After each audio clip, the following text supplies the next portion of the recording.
Today we're going to be talking about Fight Club and how the characters in it meet the criteria for dissociative identity disorder, which is sometimes shortened to DID. So first, what Fight Club is about. Fight Club is a film focused on an unnamed narrator who meets a man named Tyler Durden. Tyler Durden is the narrator's alter ego, but he's unaware of this until near the end of the film. The narrator also has insomnia, and he goes to multiple group support meetings for conditions that he doesn't have, such as cancer. He does this just so he can cry because he doesn't know how to otherwise. At these meetings, he meets a woman named Marla. She also doesn't have these disorders or illnesses that the meetings are meant for. But they despise each other in the beginning so much because they see each other as frauds, and they want to avoid each other. So they set up days and times that they can each go to different group support meetings. Tyler is also the free version of the narrator, so him and Marla actually end up having a relationship as the film progresses. And another key point of this film is that Tyler and the narrator start an underground fight club, which millions of people around the country join, and they all start Project Mayhem, which destructs corporate structures as an anti-establishment and anti-consumerism movement. The narrator meets criteria for dissociative identity disorder. Tyler is the narrator's second distinct identity, which actually it may be his third because the narrator regularly mentions Jack throughout the movie, which is speculated to be his childhood self. Another way he meets criteria is he has localized amnesia. For example, he says he wakes up in different places at different times, and he also doesn't remember things such as making soap, getting jobs, calling people, planning Project Mayhem, or even when Tyler blew up his house.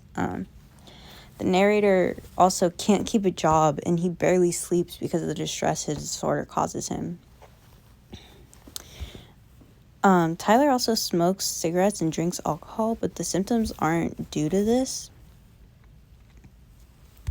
Some other symptoms of DID that the narrator has is he sometimes refers to himself as us or we, and he says that he's in a perpetual state of deja vu. He also only realizes that Tyler is his alter after people repetitively call him that name.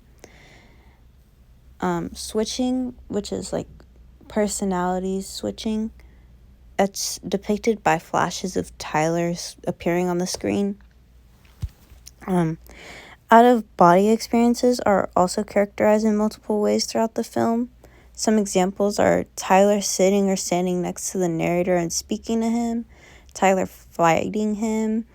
The narrator also hears and watches Tyler and Marla have sex. At another point in the film, Tyler calls the narrator on a payphone, and they meet each other at a bar. And Tyler actually ends up threatening to kill a man just so he can achieve his dreams, so the man can.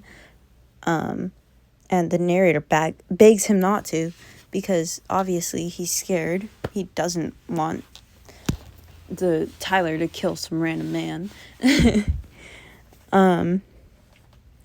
But another out-of-body experience is shown in the film. It also depicts a loss of control because Tyler's driving while the narrator is in the passenger seat.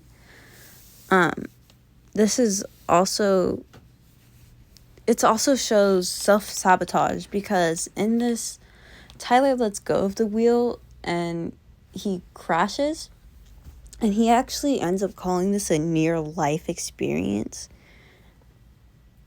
Another way that they self-sabotage is Tyler forces the narrator to burn his hand with lye.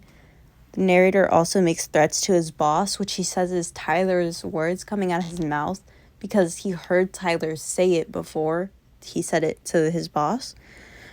Another